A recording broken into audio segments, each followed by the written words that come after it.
கவிதைகளில் எப்பவுமே மேக்ஸிமம் பெண்கள் வந்து அவள்னு எழுதிக்குவாங்க. ஒரு ஒரு கம்ஃபர்ட். ஏன்னா நான்னு சொல்ல முடியாது. அவள்னு சொன்னால் நீங்கள் என்ன வேணால் எழுதலாம். அவள்ன்ட்டா போதும், அவளை என்ன வேணால் எழுதிக்கலாம். என்னோட கவிதையில் பெண்கள் வந்து பேர் இல்லாமல் இருக்கக்கூடாது, அவள்னே வரக்கூடாது அப்படின்னு சொல்லி தான் எங்கள் பையன் என்கிட்ட கேட்பான், நீ என்ன பியூலான்னு எழுதின? அவன் பொசசிவ் ஆகிட்டான். என்ன இருந்தாலும் பொண்ணு தான் வேணும் ஆசைப்பட்றேன், என்னை வந்து உனக்கு பொண்ணு தான் உனக்கு ரொம்ப பிடிக்கும் அப்படின்னு சொல்லுவான். இப்படி சொல்கிறான், என் பசங்களுக்கு ஒரு பேர்ல ஃபீலே பண்ணிட்டான். பெண்கள் என்ன பண்ணுவாங்க, சிறுவாடு பணம் சேர்த்து வச்சு துணி வாங்குவாங்க, ப்ளவுஸ் வாங்குவாங்க, நகை வாங்குவாங்க. நான் புக்கு தான் வாங்குவேன். அந்த புத்தகத்தையும் வாங்கி தலைவாணி கடையில் வச்சு தான் படிக்கணும். ஏன்னா 15 வயசில் கல்வி பறி போகுது. அப்போ அடுத்த என்னோட ஒரே பர்சனலாக நானும் அந்த உருவ கேலிக்குள்ள ஆளாயிருக்கேன். இனி எழுதவே கூடாது, புத்தகமே போடக்கூடாதுன்னு இருந்தவளுக்கு பிங்க் நிற கடலுக்கான மிக முக்கியமான உத்வேகம் பிரான்சிஸ் கிருபா. அவைக்கு வந்து யாருமே நேரில் பார்க்கல, ஆனால் அவையை கிளவியாக்கிட்டோம். அவையும் அதிகமானும் ஒன்றா உட்காந்து கல்லுண்டு கவி பாடினாங்க. நண்பர்கள் அவங்க. இந்த சமூகம் ஒரு ஆண் பெண் நட்பு. இந்த ஆசிட் அட்டாக்கு தீ விபத்துலாம் ஆடுற அந்த பெண்களோட கோடுகள் எல்லாம் என்னோட கணவனை இழந்த பெண்கள் பொட்டு வச்சுக்கிறாங்க, கலர் புடவை அடைஞ்சாலும் என் கூட தான் படிச்சிருப்பாங்க. அந்த அக்கா சீனியரா, அடுத்த வருஷம் கல்யாணம் இருக்குது, அதுக்கு அடுத்த வருஷம் வெள்ளை சேலையோடு வந்து நிற்பாங்க. எல்லாம் சொல்லுவாங்க, இந்த ஜாதியில் பிறந்த நான் ஒடுக்கப்பட்டேன், அந்த ஜாதியில் பிறந்தேன். எங்களுக்கு மட்டும்தான் சார், எல்லா ஜாதியிலும் நாங்கள் தலித்து சார். பிடி பிரைம் பிடி லிட்ரேச்சர் நேயர்களுக்கு வணக்கம். ஏப்ரல் 14 அன்னைக்கு வெளியான நீயானால ஒருத்தங்க ஒரு விஷயம் பேசி பயங்கர வைரல் ஆகுறாங்க. சிஎம் வரைக்கும் அவங்கள மென்ஷன் பண்ணுறாங்க. நிறைய சமூக வலைதளங்கள் அவங்களோட பேச்சு வைரல் ஆகுது. அது மட்டும்தான் அவங்க அடையாளமா? நிச்சயமாக இல்லை. அவங்க வந்து கவிஞர் தனசக்தி, வாலிபற்ற உடல்காரி, பியூலா, ஒரு பிங்க் நிற கடல், ஔவையின் முத்தம்னு சொல்லிட்டு கவிதை தொகுப்பில் எழுதினவங்க.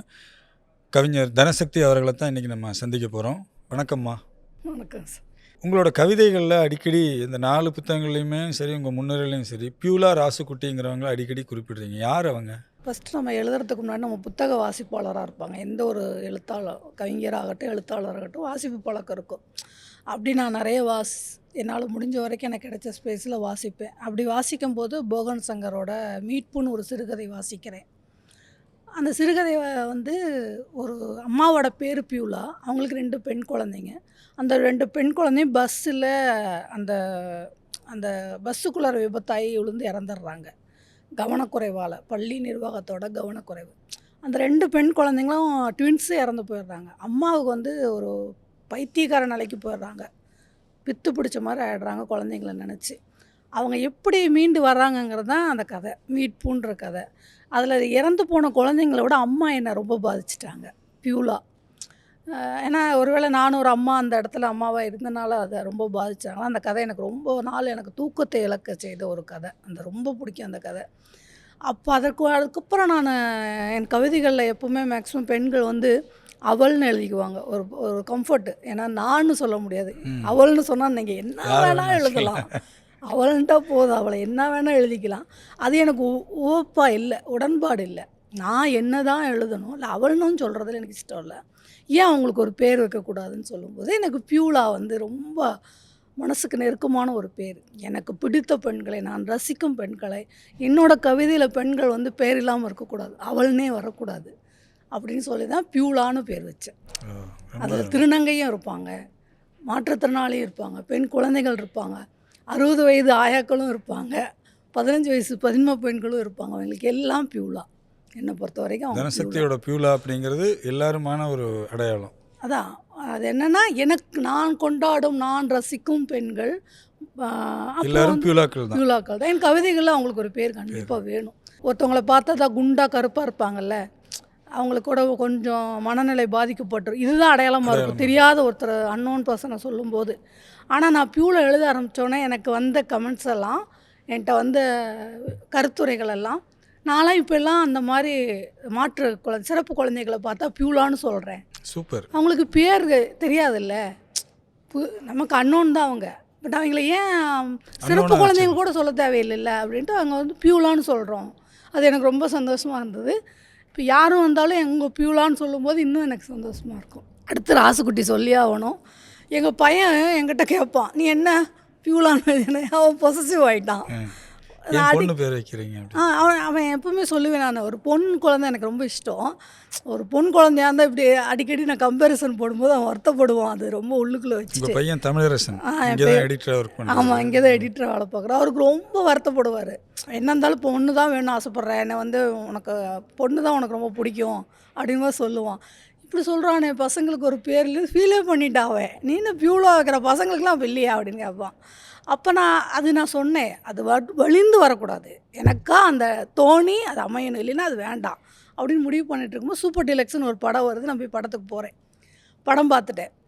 படத்தில் வந்து ராசுக்குட்டின்னு ஒரு குழந்தை வரும். அது ஒரு வார்த்தை சொல்லும், ஒரு வசனம் சொல்லும். டைரக்டர் சேரும். ஆனால் எனக்கு ராசுக்குட்டி சொன்னதாக தான் நான் எடுத்துக்கிட்டேன். நீ வந்து ஆணாயிரு பெண்ணாரு, ஆனால் எனக்கு அப்பாவாயிரு. இதை விட்டால் ஒரு விஷயத்த உலகுக்கு சொல்லிட முடியுமான்னு தெரியல. ஒரு எல்லா பாலினத்தவரும் இந்த உலகம் ஏற்றுக்கொள்ளணும். நீ ஆணாரு பெண்ணாரு, ஆனால் அப்பாவாயிரு. அங்கே எல்லாமே உடையுது, ஜெண்டர் உடையுது, அந்த உறவுமுறை உடையுது, எல்லாமே உடையுது.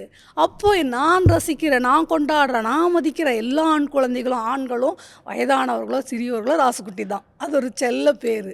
அதுலேருந்து ராசுக்குட்டி உருவாகிட்டார்.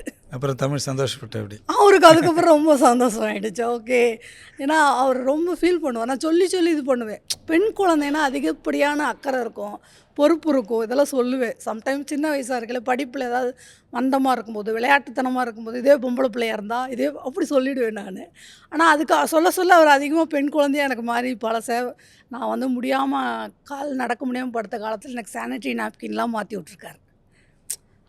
அதை நான் பேசி என்னவோ அவன் பெண் குழந்தையாக சில வேலைகளை எனக்கு செய்ய ஆரம்பித்தான். அப்போ தான் எனக்கு ஜெண்டர் மேலே இன்னும் இதெல்லாம் தான் எனக்கு ஜெண்டர் வந்து ஒரு விஷயம் இல்லை, மனிதராக தான் பார்க்கணும், மொத்தமாக மனிதர்கள் அவ்வளோதான் அப்படிங்கிற ஒரு இதுக்கு கொண்டு வந்தது என்னோட வாழ்வியல் முறையும். நீங்கள் முதல்ல போகன் சங்கரோட கதையை குறிப்பிடும்போது வாசிப்புக்குள்ளே வந்தது சொன்னீங்க. அதை கொஞ்சம் விரிவாக சொல்லுங்களேன். முதல்ல வாசித்தது எப்படி, யாரோடது எழுத்து, எது? ஸ்கூல் படிக்கிற சமயத்தில் பேச்சு போட்டி நம்ம கலந்துக்குவோம். அப்போ எங்கள் அம்மா அப்பா படிக்காதவங்க, நான் எழுதணும்ல கண்டென்ட்டு. அப்போ கண்டிப்பாக நான் எங்கே போயாகணும், நூலகம் தான் போயாகணும். ஒரு 5th இருக்கும்போதே நாமக்கல்ல எங்கள் வீட்டுக்கு பக்கத்துலேயே ஒரு லைப்ரரி இருக்குது. அந்த லைப்ரரிக்கு போய் முத நேரு பற்றி பேசணும், அவரை பற்றி புக் எடுத்து நானே எழுதி நானே பேசுகிறேன். அப்படி தான் நூலகத்துக்குள்ளே போகிறேன். அதுக்கு முன்பே அந்த 4th 5thலேயே எனக்கு பக்கத்து வீட்டில் ஒரு மாமி வீடு இருக்காங்க. அந்த மாமி வீட்டில் நல்லா படிப்பேன். அந்த காம்பவுண்ட் வீடுகளில் எல்லா குழந்தைங்களும் படிப்பு மீது அக்கறை இல்லாமல் விளையாட்டாக இருக்கும். நான் மட்டும் நல்லா படிக்கிறது எங்களுக்கு அதிசயமாக இருக்கும். என்னை கூப்பிட்டு கொஞ்சுவாங்க, பெட்டாகிடுவேன் அவங்களுக்கு. எது ஸ்நாக்ஸ்னாலும் எனக்கு கொடுப்பாங்க. என்னை கூப்பிட்டு எனக்கு சொல்லிக் கொடுப்பாங்க பாடங்களை. அந்த மாமாவும் மாமியும். மாமா வந்து ஆடிட்டர்கிட்ட வேலை பார்த்தாரு. அவங்களுக்கு 2 பசங்க. அந்த பெரிய பையனும் நானும் ஒரு செட்டு. அவன் வந்து ப்ரைவேட் ஸ்கூலு, நான் கவர்மெண்ட் ஸ்கூலு. அப்படி என் மேலே அவங்களுக்கு வந்து அவங்க வீட்டில் எப்போ பாரு இவ்வளோ உயரத்துக்கு செவுத்துல அடுக்கிலாம் இருக்க குமிஞ்சு கிடக்கும் புக்கம். எல்லாரும் அலமாரியில் அடுக்கி வச்சு அவங்க வீட்டில் இடம் இருக்காது, குமிஞ்சு தான் இருக்கிறோம். குமிஞ்சு கிடக்கிற புத்தகத்தில் அந்த மாமி எனி டைம் புத்தகம் கையும் தான். நான் போகிறப்பெல்லாம் என் கையில் ஒரு புக் இருக்கும்.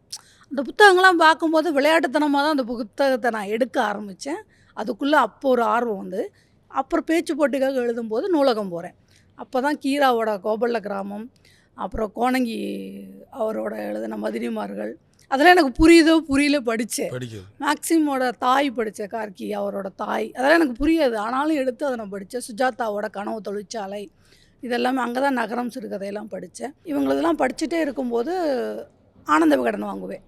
விகடன் வாங்குறது வந்து எனக்கு ரொம்ப பிடிச்ச விஷயம். ஏன்னா எனக்கு அது ரொம்ப ரொம்ப கம்ஃபர்ட்டாக இருக்குது. பல எழுத்தாளர்கள் அதில் தெரியும், கதைகள் தெரியும், உலக விஷயங்கள் தெரிஞ்சதுக்கு எல்லாம் எனக்கு ஒரே தான் அது இருந்துச்சு. எல்லாரும் வீட்டில் வந்து ஸ்நாக்ஸ் வாங்கினா நான் சிறுவாட்டு பணத்தை, பெண்கள் என்ன பண்ணுவாங்க, சிறுவாட்டு பணம் சேர்த்து வச்சு துணி வாங்குவாங்க, ப்ளவுஸ் வாங்குவாங்க, நகை வாங்குவாங்க. நான் புக்கு தான் வாங்குவேன்.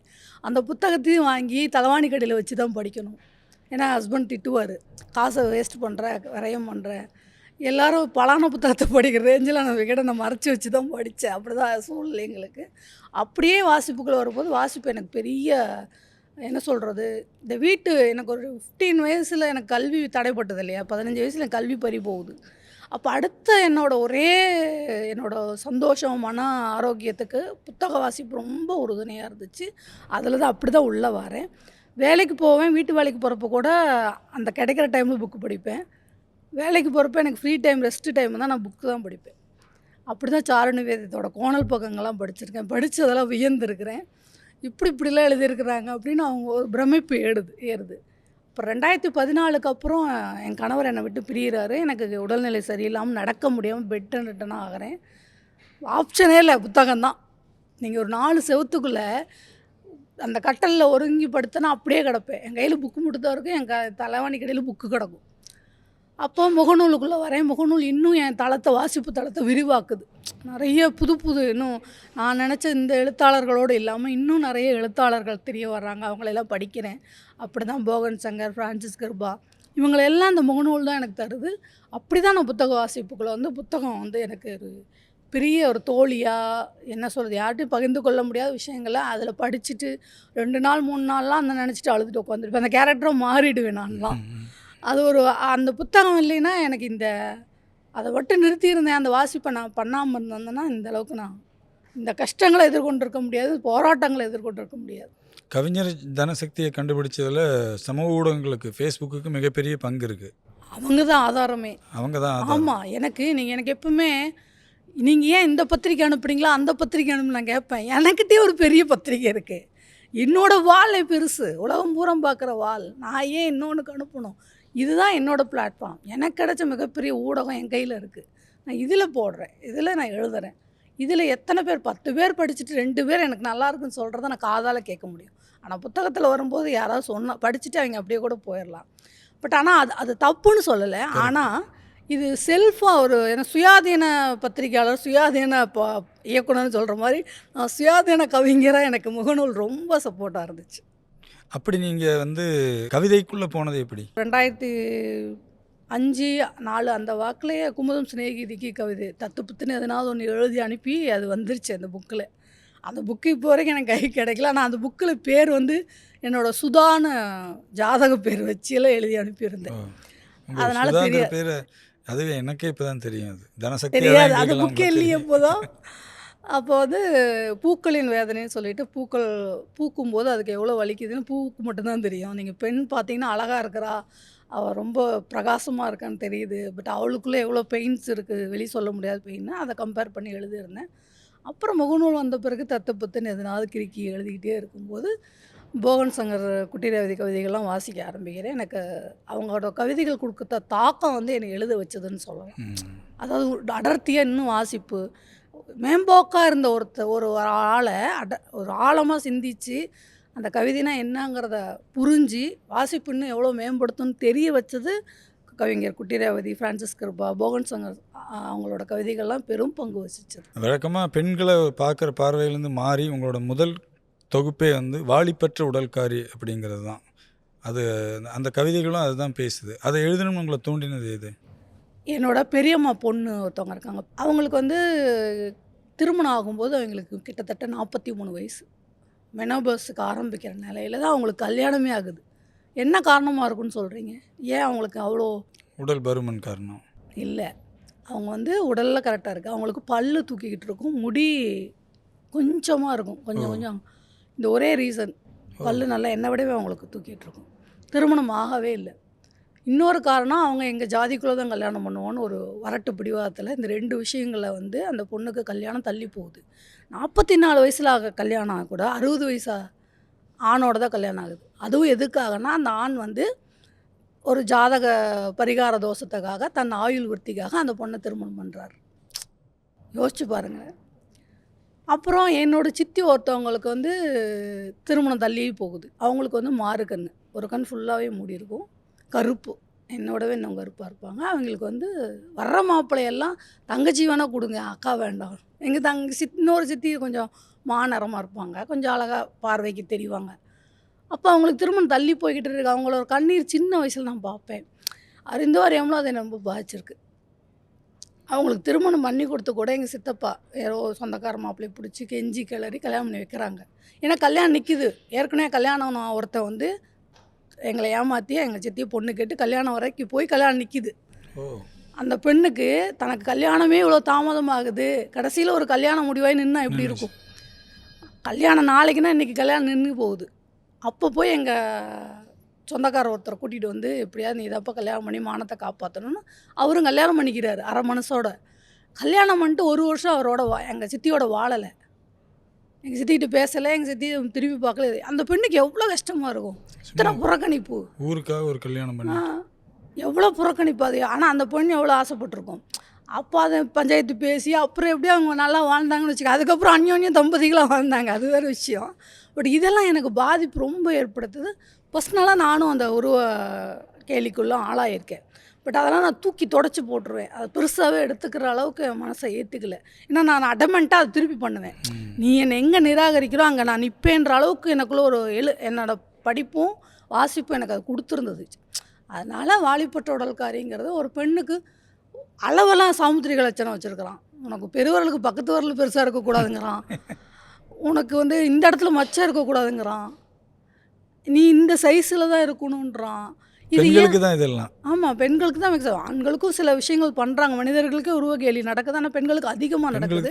ஏன்னா பெண்களை வந்து அலங்கார பொம்மைகளாகவே நம்ம பார்த்து வர்றோம். அழகு திருமணத்துக்காகவே உருவாக்கப்படுறது இதெல்லாம் ஒரு விஷயம். அப்போ அதை உடைக்கணும்னா நம்ம பெண்கள், உழைக்கும் பெண்கள்லாம் இப்படி தான் இருந்திருப்பாங்க. அவங்க வந்து அவங்களுக்கு என்ன சொல்லுவாங்க, தயிரை ஊற்றி நல்லா பழைய சோறை தின்னுட்டு அவங்க வேலை பார்க்குறவங்க. அவங்களுக்கு வந்து நீங்கள் சொல்கிற அந்த எக்ஸசைஸ் பாடியில் இருக்காது. அப்போ அந்த மாதிரி பெண்களாக தான் நாங்கள் வளர்ந்துருக்கோம். அப்படி தான் வாலிபற்ற உடல்காரி. நீங்கள் ஒரு சைஸாக ஒரு பெண் இருக்கணும்னா இல்லை, இப்படி திருத்தமற்றவ அப்படின்னு சொல்லி தான் அந்த கவிதை. அதுக்கு கிடைச்ச முதல் பாராட்டா இது ஞாபகம் இருக்கா உங்களுக்கு? தமிழ்நாடு கலை இலக்கிய பெருமன்றத்தோட விருது 2018 கொடுத்தாங்க. ஆக்சுவலாக முதல் புத்தகத்துக்கு நான் தான் வாங்கியிருக்கேன். நாங்கள் எல்லாருமே 2வது 3வது தான் வாங்க முடியும். முதல் புத்தகத்துக்கு எனக்கு எதிர்பார்க்கவே இல்லை நான். ஏன்னா புத்தகம் போடுறதே எனக்கு வந்து பெரும் ஆடம்பரம், அத்தியாவசிய செலவு. ஏன்னா என்னன்னா எனக்கு வாழ்வாதாரமே கஷ்டம். நான் புக்கே இனிமேல் போட மாட்டேன்னு விரக்தி ஆகும்போது தான் நாகர்கோவிலேருந்து தோழர் ஜீவாங்கிறவங்க, தயவுசெய்து கவிதை அனுப்புங்க, நான் போடுறேன், நான் கொண்டு வரேன் புத்தகத்தை, தயவுசெய்து எனக்கு அனுப்புங்க. நான் அனுப்பி தான் வச்சேன். அனுப்பி வச்சுட்டு தலைப்பு சொன்னேன், அட்டைப்படம் கொடுத்து பார்த்தேன். எல்லா வேலையும் அவங்க தான் பார்த்தாங்க. அப்போ தான் வெளியீட்டுக்கு வந்து கவிஞர் குட்டி ரேவதியை வந்து அணுக சொல்கிறாங்க. அவங்க வந்து பண்ணால் நல்லா இருக்கணும். அவங்கள போய் அப்போ பெருசாக எங்களுக்குள்ளே பழக்கம்லாம் கிடையாது. முகநூல் வழியாக அறிமுகம், அவ்வளோதான். இந்த மாதிரி நீங்கள் வந்து வெளியிட முடியுமா, தனசக்தி கூப்பிட்டா நாகர்கோவில் என்ன, நான் எங்கே வேணால் வருவேன் அப்படின்னு எனக்காக வந்திருந்து அந்த புத்தகத்தை வெளியிட்டு புத்தகத்தை பற்றி நிறைய பேசி எனக்கு ஒரு உத்வேகத்தை கொடுத்துட்டு போனாங்க. நீங்கள் இப்படிலாம் இருக்கும்போது நீ இன்னும் எழுதலாமே அப்படின்ற ஒரு உத்வேகத்தை. அதுக்கு தகுந்த மாதிரி விருதும் கிடச்சிருச்சு. இனி எழுதவே கூடாத புத்தகமே போடக்கூடாதுன்னு இருந்தவளுக்கு ஒரு விருது கொடுத்து நீ எங்கேயும் போடாத, எழுதுன்ற அளவுக்கு வந்துருச்சு. அதுக்கப்புறம் வரிசையாக ஒரு 4 புத்தகத்தை தொடர்ந்து 4 புத்தகங்கள் வெளியிட்டேன்.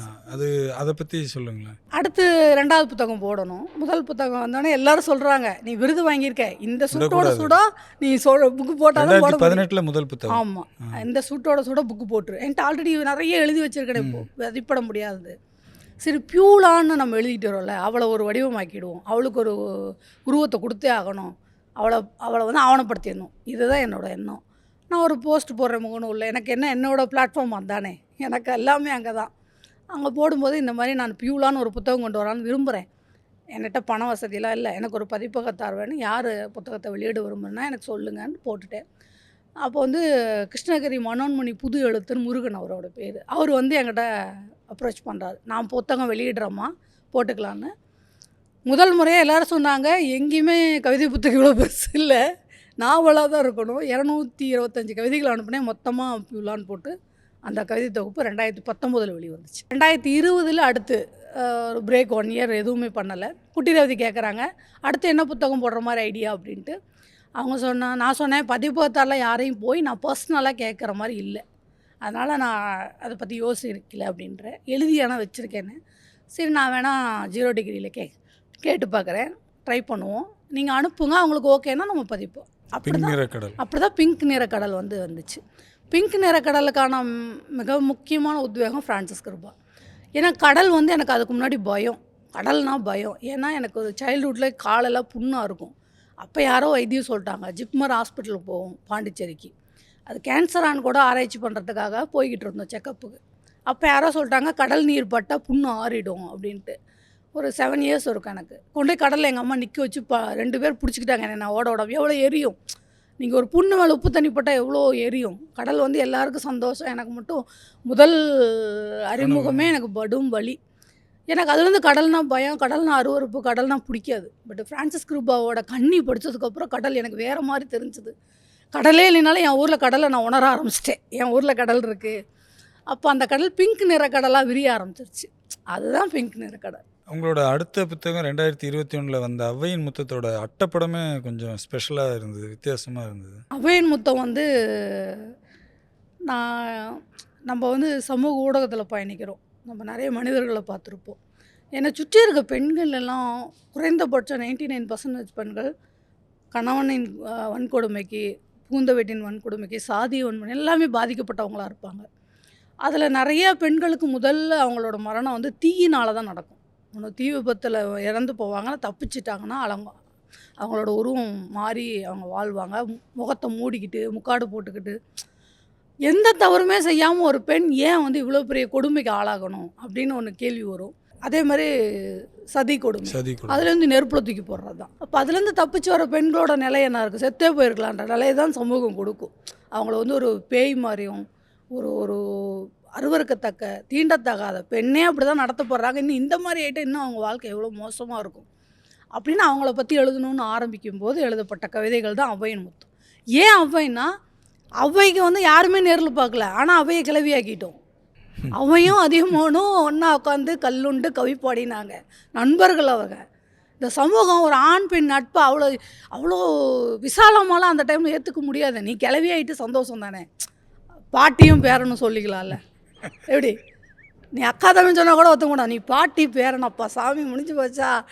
அதுவும் கல்லுண்டு கவி பாடினா என்ன ஆயிருக்குது? அப்புறம் எல்லா பெண்களும் ஆண் நண்பர்களோடு சேர்ந்து கவி பாடிட்டு மது இருந்தலாம் இல்லை. இந்த பயம் ஆண் சமூகத்துக்கு, ஆண் கூட்டத்துக்கு வந்துருச்சு. உடனே அவளை கிளவியாக்கியாச்சு. ஔவைன்ற பேருக்கு 2 அர்த்தங்கள். ஒன்று முதுமை, இன்னொன்று வந்து பாணர், பாட்டு பாடுற ஒரு அழகான பெண் அப்படின்னு ஒரு அர்த்தம். அந்த 2 அர்த்தத்தில் யாரும் எடுத்துக்கல, அது விருப்பமும் இல்லை. நான் நினச்சேன் இந்த ஆசிட் அட்டாக்கு, தீ விபத்துலாம் ஆடுற அந்த பெண்களோட கோடுகள் எல்லாம் என்னோட ஔவை. அந்த வரித்தடங்கள் எல்லாம் அவளுக்கு இருந்த அந்த முதுமை கோடுகளை இந்த இளம் பெண்களுக்கு கொடுத்துருக்காங்க ஆண்கள். அவள் தான் ஔவை அப்படின்னு அவளுக்கு நான் ஔவைன்னு பேர் வச்சேன். அவளுக்கு நான் பியூலான்னு வைக்கலை. என்ன காரணம்னா இதுதான். நீங்கள் ஏன் ஔவையை உருவாக்குனீங்க? காரணம் ஒன்று இருக்குல்ல. இப்போ ஏன் ஔவை இவ தான். நீங்கள் ஒரு தடத்தை போட்டு விட்டீங்க, இது வேறொரு தடத்தை இன்னொன்று உருவாக்கியிருக்கீங்க. அந்த வரித்தடங்கள் எல்லாம் ஔவை. அதனால் ஔவையின் முத்தம்னு ஒரு கவிதை தொகுப்பு ரெடி பண்ணியாச்சு. எதிர்பார்க்கவே இல்லை இந்த. இப்போது நம்ம அட்டைப்படம் வேணும். எனக்கு எப்பயுமே அட்டைப்படத்தில் பயங்கர பைத்தியம். என் கவிதையை அந்த அட்டைப்படம் சொல்லிடணும். நீ அதுக்கப்புறம் படித்தாலும் புக்கு கூட தூர வச்சுட்டு போ, ஆனால் அட்டைப்படம் கவிதையை சொல்லிடணும். என்ன அட்டைப்படம் இருக்குன்னு யோசிச்சுட்டே இருக்கிறேன். அப்போ வந்து நான் ரெகுலராக சில பேஜுக்கெலாம் ஃபாலோ பண்ணுவேன். இந்த ஆசிட் அட்டாக் ஆனாங்கன்னு ஒரு அமைப்பு இருக்காங்க. அவங்க ரெகுலராக இன்ஸ்டாகிராமில் எங்களோட செயல்பாடுகள், அவங்க நிறைய பேர்த்துக்கு உதவி பண்ணுறாங்க. எங்களோட கேஃபே வச்சுக்கிட்டு அவங்களோட உணவகம் ஆரம்பித்து அதிலிருந்து வர பணத்தில் அவங்க மக்களுக்கு சேவை பண்ணுறாங்க. அவங்களோட கதைகள்லாம் நான் இன்ஸ்பயர் ஆகிட்டே இருப்பேன். அதுலேருந்து ஒரே ஒரு ஃபோட்டோ சிரித்த மாதிரி வேணும் எனக்கு. அந்த சிரிப்பு தெரியணும். இப்போது அவங்க சிரித்தாங்கன்னா சம்டைம்ஸ் சிரிப்பாங்க, ஆனால் வெளி உலகம் தெரியாது. பட் சிரிக்கிற மாதிரி முகம் எனக்கு வேணுமே. தேடி கண்டுபிடிச்சி ஒரு ஃபோட்டோ கிடச்சிச்சு. ஃபோட்டோவை அப்படியே வைக்க முடியாது. அந்த ஃபோட்டோவே என் மகனோட நண்பன் வேணு பிரசாத், அவன் வந்து கோயம்புத்தூர் கூட படித்த பையன். அவன் சூப்பராக ட்ராயிங் பண்ணுவான். எனக்கு ரொம்ப பிடிக்கும் அவன் ட்ராயிங். தம்பி இது வரைய முடியுமா? ஓ முடியுமான்னா. அவன் வரைஞ்சி கொடுத்ததுக்கப்புறம் சத்தியமாக சொல்கிறேன், எழுத்து ஓரமாக போய் இந்த படத்துக்காவது என் புக்கு வந்துடணும், இனிமேல் நான் எழுதலான்னு பரவாயில்ல, இந்த புக்கு வந்துடணும்னு முடிவு கொண்டேன். இனி யாருக்கிட்டையும் போய் ஈகோ பார்த்துட்டு கேட்காமல கேட்டுருவோம், போய் தயவுசெய்து என் புக்கு கொண்டு வாங்க. அப்படி 2-3 பேரை கேட்டுட்டு கண்மணி ராசான் ராஜபாளையம் கவிஞர், நான் ரொம்ப அருமையான கவிதைகள் எழுதுவேன். கண்மணி ராசா நல்லா தெரியும். ஆக்சுவலாக ஒரு விஷயத்தை பதிவு பண்ணணும். அவரோட ஒரு ரொம்ப ஃபேமஸான ஒரு கவிதை இருக்குது. புழுக்கமாக இருந்தாலும் பரவாயில்லை, பூட்ஸை அணிந்துகொள், எவ்வளவு நேரமானாலும் பரவாயில்லை, மேலத்தேர் வழியாகவே பள்ளிக்கு போ, அங்குதான் காலனி அணிந்ததற்காய் கட்டி வைத்து அடித்தார்கள் உன் அப்பனை அப்படிங்கிறத. இந்த கவிதை வந்து நிறைய பேர் நாமுத்துக்குமார்னு எழுதுவாங்க. அதை எழுதினவர் கண்மணி ராசா தான். அந்த கவிஞருக்கு என்னை ரொம்ப பிடிக்கும், எழுத்து ரொம்ப பிடிக்கும். என்னை ரொம்ப என்கரேஜ் பண்ண ஒரு மனுஷன் யாருன்னே தெரியாது. இந்த வாலிபற்றோடல்காரி விருதுக்கு தேர்ந்தானதும் அவர் தான் என்னை வந்து தேடி என்கிட்ட வந்து பேசினார். இதுக்கு போய் அவர் தான் சரியான ஆள், அவர்கிட்டே கேட்டுருவோம். தோழர் இருந்தப்பா இந்த கவிதை தொகுப்பு கொண்டு வரணும்னு விரும்புகிறேன், என்ன பண்ணலாம், எனக்கு பதிப்பகத்தார் யாரும் தெரியாதுன்னு. அவர் வந்து தேனி விசாகன்னு சொல்லிட்டு தேனியில் ஒரு தமிழ்நாடு கலை முற்போக்கு மேடைன்னு ஒருத்தவங்க இருக்காங்க. நான் சொல்கிறேன் தோழன், இவர் சொன்னதுமே அவங்க ஓகேங்க நாங்கள் பதிப்பிடுறோன்ட்டாங்க. 2021 இந்த புத்தகம் வெளிவருது. அங்கே ஒரு வெளியீட்டு விழா வச்சு புத்தகம் வெளியாகுது. ஒரு 100 150 புத்தகம் எனக்கே கொடுத்துட்டாங்க. அவங்க சேல் பண்ணல. நீங்கள் சேல் பண்ணி நீங்களே வச்சுக்கோங்க. அதில் வர அமௌண்ட்டு நீங்களே வச்சுக்கோங்கன்னு ஒரு 150 புக்கு. அதுதான் லாஸ்ட்டு. அதுதான் கொரோனாவுக்கு முன்னாடி டைம். அந்த கரெக்டாக கொரோனா வந்து 2வது கொரோனா அலை எப்போன்னு நினைக்கிறேன். 21. அந்த டைம் அதான் 4வது புக்கு. அதுக்கப்புறம் எழுதலை. ஆக்சுவலாக அந்த அவ்வையின் முத்தம் 2021க்கு அப்புறம் வந்து ஒரு 3 வருட இடைவெளி ஆயிடுச்சு உங்கள் எழுத்தில். எதனால அந்த இடைவெளி? ஆக்சுவலாக கோவிட் டைம் தான். அப்போது கோவிட் டைமில் நிறைய எழுதியிருப்பீங்க இல்லையா? இல்லைங்க சார், நான் அவ்வையின் முத்தம் ஆல்ரெடி எழுதி வச்சதான் சார் கொண்டு வந்தேன். ஆனால் கோவிட் வந்த பிறகு எங்கள் குடும்பம் எழுதுறதுக்கோ இல்லை கலையை பற்றி சிந்திக்கிறதுக்கான வாழ்வியெல்லாம் இல்லை. ஏன்னா மிகவும் விளிம்பு நிலையில் வாழ்கிற ஒரு குடும்பம். எனக்கு கணவர் விட்டுட்டு போயிட்டார். அம்மா அப்பா அடங்கலில் இருக்கேன். அப்பா லாரி டிரைவர், வயதானவர். அவர் சம்பாரித்து நாங்கள் சாப்பிட்றோம். பையன் சென்னையில் ஒரு வேலைக்காக தடுமாறி முன்னேறிட்டு போராடிக்கிட்டு இருக்கார். இதுதான் எங்கள் சூழல். வாடகை வீடு. ஏதோ அரசாங்கம்லாம் வாடகை வசூல் பண்ணாதீங்க, கடன்களை கேட்காதீங்கன்னாங்க, விட்டுருச்சு. ஓகே. பட் ஆனால் சோறு சாப்பிடணும். அந்த டைம் பார்த்து எங்கள் வீட்டில் 4 பேத்துக்கு கொரோனா. எனக்கு, எங்கள் அப்பாவுக்கு, தங்கையோட குழந்த ஒன்று நாங்கள் தான் வளர்த்துனோம். அந்த 3 பேத்துக்கும் கொரோனா. அம்மா மட்டும்தான் இருக்கிறாங்க. அம்மா எங்கள் 3 பேரையும் பார்த்துக்கணும். எங்களுக்கு அரசாங்கம் ஊசி போடும், மருந்து கொடுக்கும். மேற்கொண்டு அந்த சத்துக்காக சில விஷயங்கள் கொரோனா டைமில் கொடுக்கணும்ல, அதெல்லாம் எங்களுக்கு கிடைக்கல. அரசாங்கம் கொடுக்குற உணவை சாப்பிட்டு நாங்கள் 30 நாள் பெட்டில் இருந்து கொஞ்சம் ரெக்கவர் ஆகி வீட்டில் வந்து இப்போ எப்படி நான் எழுதுவேன் சொல்லுங்கள்? எழுதுறது ரொம்ப கஷ்டம். அப்போது விரக்தியின் மனநிலை. நம்ம வந்து சோத்துக்கையில் உனக்கு எதுக்கு அது எழுத்துன்ற அளவுக்கு ஒரு கோபம். பட் ஆனாலும் அப்பயும் அந்த எழுத்து தான் சோறு போட்டுச்சு. அந்த எழுத்துனால தான் நண்பர்கள் எல்லாம் எனக்கு வந்து உதவி பண்ணாங்க. அந்த டைமில் என்னை காப்பாற்றி விட்டாங்க. நிறையா பேர் இது நல்லா தான் வாங்கி சாப்பிடுமா, நிறையா பேர் அக்கறையோடு. ஏன்னா அது ஒரு எதனால் செஞ்சாங்க? என்னோடய எழுத்துக்காக செஞ்சது. தனசக்தி மாதிரி ஒரு எழுத்தாளர், கவிஞருக்கு நம்ம ஏதாவது பண்ணணும் அப்படிங்கிற ஒரு நிலையில் எனக்கு நிறையா பேர் உதவி பண்ணி இன்றைக்கி நான் மீண்டு வந்துட்டேன். அதுக்கப்புறம் எனக்கு அந்த எழுத்து மேலே ரொம்ப மன ரீதியாக உடல் ரீதியாக ஒன்றவே முடியலை. நான் பாட்டுக்கு இருக்கும்போது தான் கனவு ஃபெலோஷிப்னு ஒரு வாய்ப்பு வருது எனக்கு. ஃபோட்டோகிராஃபி பற்றி அது கேட்கலாம் இருந்தேன். திடீர்னு ஃபோட்டோகிராஃபி இன்ட்ரெஸ்ட் எப்படி? நீங்கள் சொன்ன அதே லாக்டவுன் தான். 2வது லாக்டவுனுக்குலாம் ஓரளவுக்கு ரெக்கவர் ஆயாச்சு. அப்போ நான் எந்நேரமும் சோஷியல் மீடியாவில் தான் கிடப்பேன். ஏன்னா எனக்கு அது ஒன்று தான் நண்பன். எல்லாமே உலகமே அதுதான். என் 4 செவத்துக்குள்ள என்னோடய உலகம் அந்த சோஷியல் மீடியா மட்டும்தான். அப்போ இன்ஸ்டாகிராமில் ரெகுலராக நான் பார்த்துக்கிட்டே இருக்கும்போது ஒரு ஆடு பார்க்குறேன். பழனிக்குமார்னு ஒரு ஃபோட்டோகிராஃபர் இருக்கார், டாக்குமெண்ட்ரி ஃபோட்டோகிராஃபர். அந்த பையனோட ஃபோட்டோஸ் ரொம்ப பிடிக்கும் எனக்கு. அவனுக்காக நான் ஒரு கவிதை வேறு பிங்க் நிற கடலில் எழுதியிருந்தேன். ஆமாம். எது ஒன்றும் அகப்படவில்லை என்றாலும் ஒரு வாள் அகப்படவில்லை என்றாலும் ஒரு கைக்குத்து கற்களை ஏந்துவேன், ஒரு கைக்குத்து அன்பை ஏந்துவேன், ஒரு கைக்குத்து சொற்களை ஏந்துவேன், ஒரு கைக்குத்து ஒளியை ஏந்துவேன். என்கிட்ட ஒன்றுமே இல்லைனாலும் நான் ஒரு ஒளியை ஏந்தி ஒரு புரட்சியை நான் பண்ணுவேன் அப்படிங்கிறத நான் எழுதிட்டேன். அது 2020. அது எழுதும்போது தெரியாது சார். நான் ஒரு நாள் கேமராவை எடுத்து இப்படி ஃப்ரேம் வைப்பேன்னு எனக்கு சத்தியமாக தெரியாது. எனக்கு பயம் வந்துருச்சு. கவிதைகள் பாசிட்டிவாக நடக்கும்போதே எனக்கு பயம் வந்துடும். இன்னும் நம்ம எழுதுனது நமக்கே நடக்குது அப்படின்னு சொல்லிட்டு ஒரு பயம். அதேமாதிரி அதே பழனிக்குமாரோட ஸ்டோரியில் தான் அந்த ஆடு பார்க்குறேன். கனவு ஃபெலோஷிப், சென்னை ஃபோட்டோ பிணையிலவும் ஸ்டூடியோ ஏவும் சேர்ந்து பெண்களுக்காக ஃபோட்டோகிராஃபி கற்றுக் கொடுக்குற ஒரு பயிற்சி. அப்ளை பண்ணுங்கன்னு. எனக்கு கேமராவை இப்படி எடுத்து தான் பழக்கம். செல்ஃபி இப்படி வச்சதே கிடையாது. ஆனால் ஃபோட்டோ ரசனை உண்டு. ஆப்வியஸாக நீங்கள் கவிஞராக இருந்தால் ரசித்து தான் ஆகணும். எல்லா காட்சிகளையும் ரசிப்பீங்க. அப்படி ரசனை உண்டுன்னு மட்டும் சொல்லி அப்ளை பண்ணிட்டேன். அவங்க வந்து என்னை இன்டர்வியூ வைக்கிறாங்க. 4 கேள்வி கேட்குறாங்க. நீங்கள் ஏன் ஃபோட்டோகிராஃபர் ஆகணும்? சார், நான் ஸ்கூல் படிக்கும்போது 20 ரூபா சார் என்னோடய குரூப் ஃபோட்டோ. இன்ன வரைக்கும் ஏக்கமாக இருக்குது. வாங்க முடியாமல் போயிடுச்சு. ஃப்ரெண்ட்ஸ் வீட்லாம் கெஞ்சிகிட்டு இருக்கேன். என்னோடய சைல்டுஹுட் மூஞ்சியே எனக்கு மறந்து போச்சு. அது ஒரு ஏக்கம். ஃபோட்டோன்னா நாங்கள் வந்து ஸ்டூடியோ தான் போய் எடுப்போம். எங்களுக்கு கேமரா இதெல்லாம் எங்களுக்கு ரொம்ப ஆடம்பரம். அதுக்காக என்ன மாதிரி இருக்க விளிம்பு நிலை மக்களையும் பெண்களையும் ஒடுக்கப்பட்ட மாற்றுத்திறனாளிகளாம் அவங்களோட வாழ்வியல் அழகாக காட்டணும். அதுக்கே நான் கேமரா கற்றுக்கணும்னு ஆசைப்பட்றேன். இது மட்டும் தான் சொன்னேன். அவங்க ஒன்றும் செலக்ட் பண்ணிட்டாங்க. என்கிட்ட கேமரா கிடையாது, ஒன்றும் கிடையாது. ஆன்லைன் கிளாஸ் எடுத்தாங்க. நான் கற்றுக்கிட்டேன். அவங்களுக்கு கற்றுக்குவாங்கன்னு புரிஞ்சிருச்சு அவங்களுக்கு. உடனே கேமராவும் அவங்களே எனக்கு கொடுத்தாங்க. கெனான் கேமரா ஒன்று அவங்களே எனக்கு கொடுத்தாங்க. ப்ராக்டிக்கல் கிளாஸ் ஸ்டூடியோவே வரவழைச்சி ஒரு மாதத்தில் 2-3 தடவை கூப்பிட்டு வச்சு அங்கே ஸ்டூடியோவில் ப்ராக்டிக்கல் கிளாஸ் ப்ளஸ் வந்து பாடமாக எடுக்கிறது இது எல்லாமே சொல்லி கொடுத்தாங்க. நம்ம தான் ஆல்ரெடி எதையாவது கற்றுக்கணும் பேயாக திரியிறவங்களாச்சே, ஒன்று தெரிஞ்சுட்டா நோண்ட ஆரம்பிச்சிட்டோமா. அப்போ அதுலேருந்து எனக்கு ரொம்ப அதில் ஆர்வம் அதிகமாகிடுச்சு. ஃபோட்டோகிராஃபி கேமரா கையில் எடுத்ததுமே நானே ஒரு பிசி ஸ்ரீராம் ரேஞ்சுக்கு நினைக்க ஆரம்பிச்சிட்டேன்னா பார்த்துக்குங்களேன். என்ன நமக்கு இப்படி ஒரு கான்ஃபிடென்ட் வருது கேமரா கைக்கு வந்ததுமே. அப்போ நிறைய ஃபோட்டோஸ் எடுக்க ஆரம்பித்தேன். அப்போ ஒரு தீம் சொன்னாங்க. எங்களை செலக்ட் பண்ணதுமே சொல்லிட்டாங்க, நெக்ஸ்ட்டு March 8 விமன்ஸ் டேக்கு வந்து நீங்கள் எல்லாம் ஒரு டாக்குமெண்ட்ரி பண்ணி ஆகணும், இங்கேருந்து ட்ராவல் ஆரம்பிச்சு. அப்போ எல்லாரும் உங்களுக்கு பிடிச்ச தலைப்பு ஒன்று சொல்லுங்கன்னா நான் சொன்னேன், விதவைகளோட வாழ்க்கை. அதாவது விதவைகள்னால் கலைஞர் கைம்பெண் சொல்ல சொன்னார். கைம்பெண்ணில் வேணால் மேலே பொட்டு வச்சுக்கலாம், அது வரைக்கும் வந்திருக்காங்க. பட் இன்னும் ஏன் பெண்கள் பூ வைக்கிறதில்ல? கணவனை இழந்த பெண்கள் பொட்டு வச்சுக்கிறாங்க, கலர் புடவை அணிஞ்சாலும் பூ வச்சுக்க மாட்டாங்க, நான் பார்த்துருக்கேன். அதுவும் பர்டிகுலராக தனித்து தைரியமாக அந்த இடத்துல அவங்களால அந்த பூவை நிராகரிக்க முடியுது. மனசுக்குள்ளே ஆசை இருக்கும், ஆனால் நிராகரிப்பாங்க. அதெல்லாம் நான் பார்த்துருக்கேன். என்னை சுற்றி வாழ்கிற பெண்கள் தான் எனக்கு எல்லாமே இன்ஸ்பிரேஷனு. அப்போ நான் விதவைகளோட வாழ்வியல் குறித்து நான் எடுக்கணும். எனக்கு ஒரு வாட்டர்னு ஒரு திரைப்படம் பார்த்துருக்கேன் நான் வந்து ஸ்டார் டிவியில் ரொம்ப நாள் முன்னாடி. அது ரொம்ப பாதிப்பு ஏற்படுத்துச்சு அந்த படம். நான் அந்த படம் பார்க்கும்போது நானும் ஒரு டாக்குமெண்ட்ரி எடுப்பேன்னா எனக்கு தெரியாது. பட் அந்த படம் ரொம்ப பாதிப்பு ஏற்படுத்துச்சு. இது மனசுக்குள்ளே ஓடிக்கிட்டே இருக்கும்போது தலைப்பு சொல்லிட்டேன். சொல்லும்போதே அந்த ஸ்டுடியோ நிறுவனர் வந்து சொன்னார், வாயில் சொல்லிடலாமா, இதெல்லாம் எடுக்கிறது கஷ்டம். வெள்ளை மல்லிகை தான் தலைப்பு அப்போவே சொன்னீங்களா?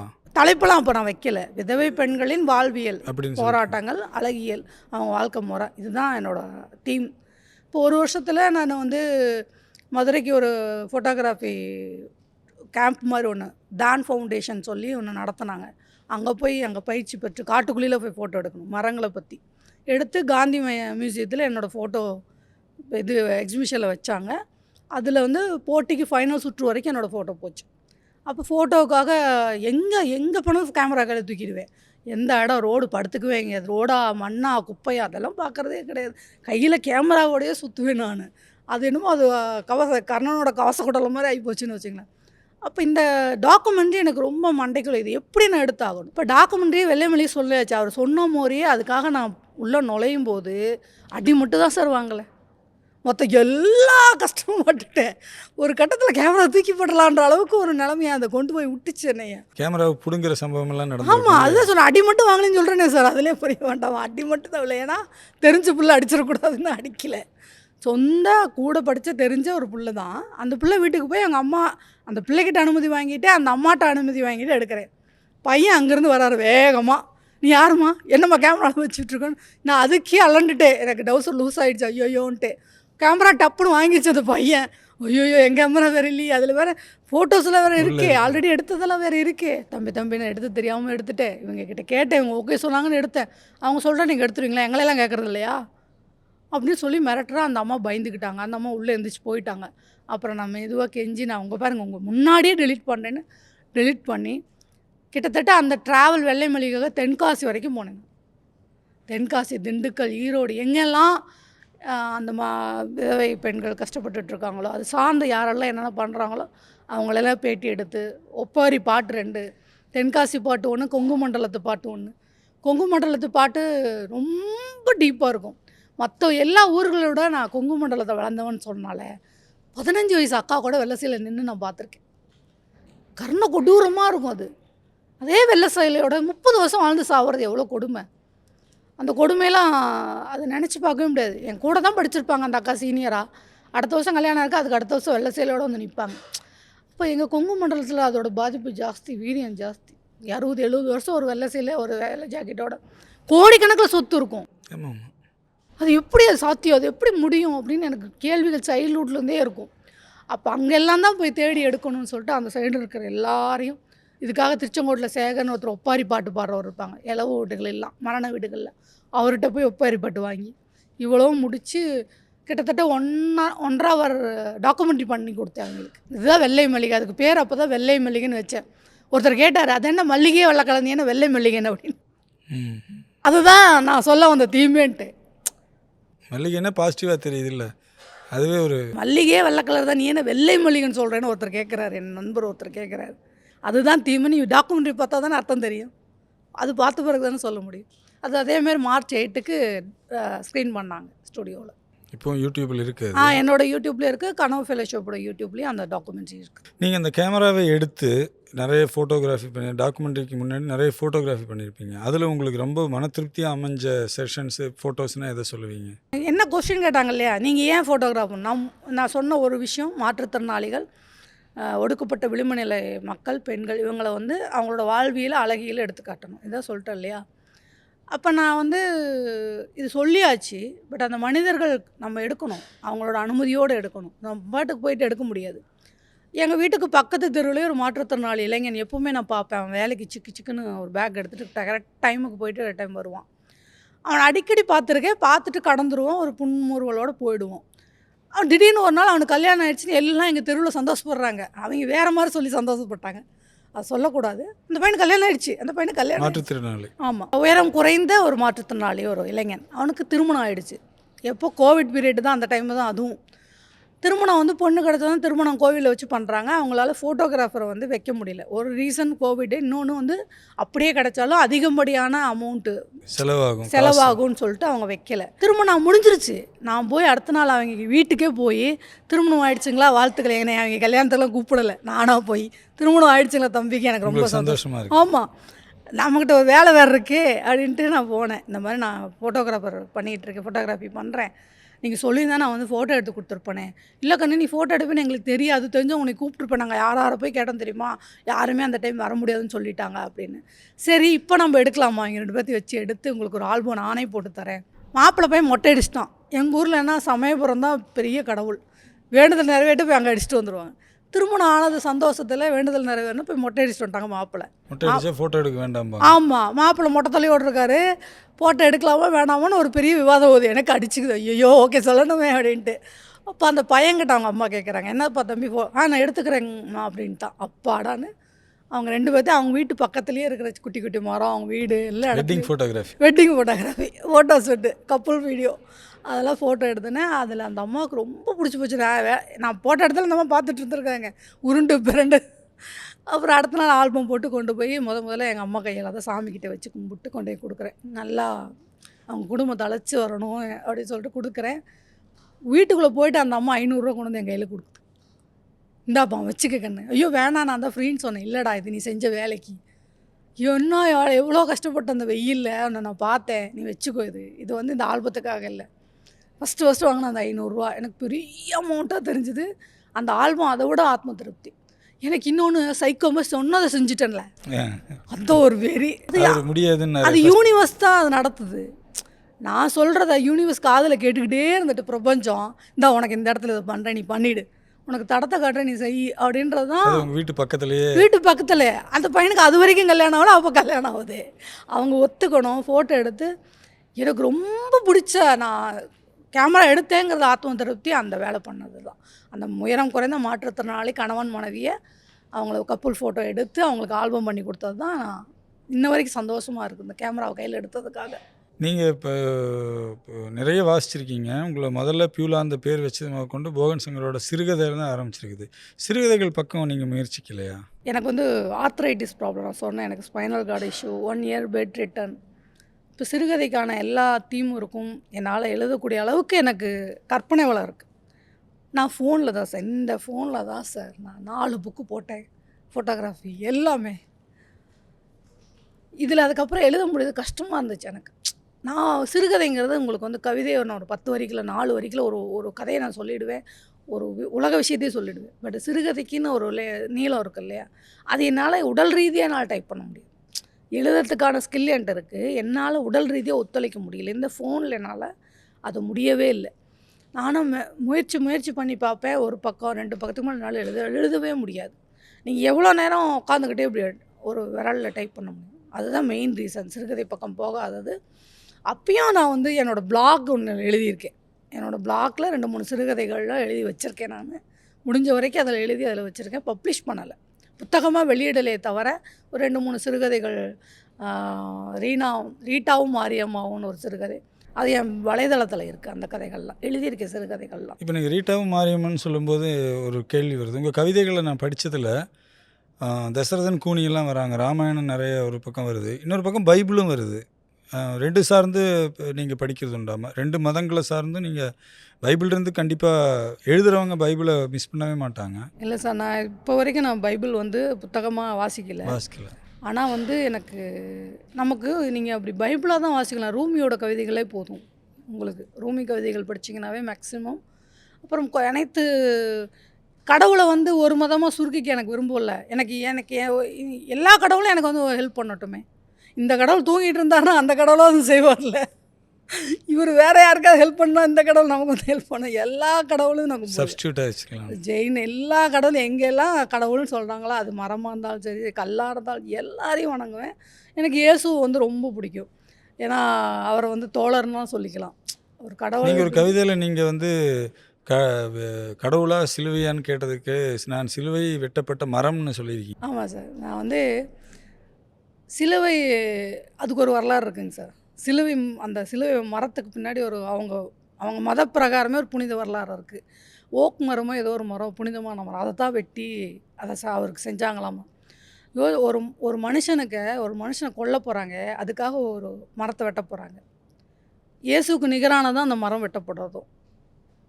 அப்போது அந்த மரம் வெட்டி சிலுவை ஆகுதுன்னா இயேசுவையும் சிலுவையும் விட அந்த வெட்டப்பட்ட மரம் தான். இயேசு கூட கடவுளாயிட்டார், சிலுவையும் வணங்க தொடங்கிட்டாங்க. ஆனால் வெட்டப்பட்ட மரம்னா பன்னெடுங்காலமாக தீண்டத்தகாத ஒரு ஏன்னா ஒரு உயிராகவே மதிக்கப்பட்டுட்டு இருக்கேன்ல ஒரு பெண்ணா. எல்லாம் சொல்லுவாங்க இந்த ஜாதியில் பிறந்த நான் ஒடுக்கப்பட்டேன், அந்த ஜாதியில் பிறந்தேன். எங்களுக்கு மட்டும்தான் சார் எல்லா ஜாதியிலும் நாங்கள் தலித்து சார். இந்த ஜாதின்னு இல்லை, நீங்கள் பிராமண வகுப்பில் பிறந்தாலும் நான் தலித்து தான் சார். பெண்கள் ஆமாம், பெண் தலித்து தான். தலித்துனா இவங்க ஒரு ஜாதியும் நான் அப்படிலாம் சொல்ல மாட்டேன். அம்பேத்கர் சொல்லியிருக்காரு தலித்துனா ஒடுக்கப்பட்டவன். அதில் முதல்ல யாரை சொல்கிறாருன்னா பெண்ணை தான் சொல்கிறார். அடுத்து தான் மற்றவங்களாம் சொல்கிறார். வரிசை வகுப்பு அப்புறம் தான் பிரிக்கிறார். முதல்ல பெண்ணை. அப்போ பெண்ணுங்கிற பொது மொத்த சமூகத்துக்கு மொத்த உலகத்துக்குமே நான் சொல்லுவேன் பெண் தான் வந்து ஒடுக்கப்பட்டவள் முதல்ல அதிகப்படியாக. அப்போ நான் சிலுவைக்காக வெட்டப்பட்ட மரம் தான். இத்தனை காலம் வெட்டப்பட்ட மரமாக கடந்து தான் அதுலேருந்து போராடி தான் ஒவ்வொரு பெண்ணும் அவளோட வாழ்க்கையை நகர்த்துறா. அப்படி தான் நான் வெட்டப்பட்ட மரம். உங்களோட வறுமை நிலை, இந்த விளிம்பு நிலை, இதெல்லாம் தாண்டியும் உங்களுக்கு கடவுள் நம்பிக்கை அப்படியே வச்சிருக்கிறதுக்கு உண்டான காரணம் என்ன? எந்த சாமியும் கும்பிடலை, எந்த கோயிலை பார்த்தா கூட நிற்க மாட்டேன், நான் கடந்து போய்கிட்டே தான் இருப்பேன். ஏன்னா அவ்வளோதான், என் வாழ்க்கையே முடிஞ்சு போச்சு. இன்னும் அந்த சாமியை கும்பிட்டு எனக்கு என்ன பண்ணும்? அந்த படம் ரிலீஸ் ஆகுது, ஒரு 6 மாதம் 8 மாதத்துக்குள்ள அந்த படத்தின் இயக்குனரும் அதே மாதிரியே மாரடைப்பு ஏற்பட்டு இறக்குறார். எப்படி இதெல்லாம்?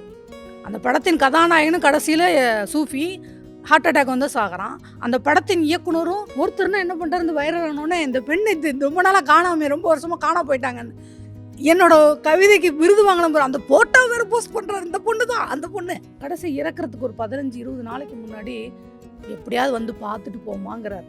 என்கிட்ட பஸ்ஸு காசு இல்லை சார்.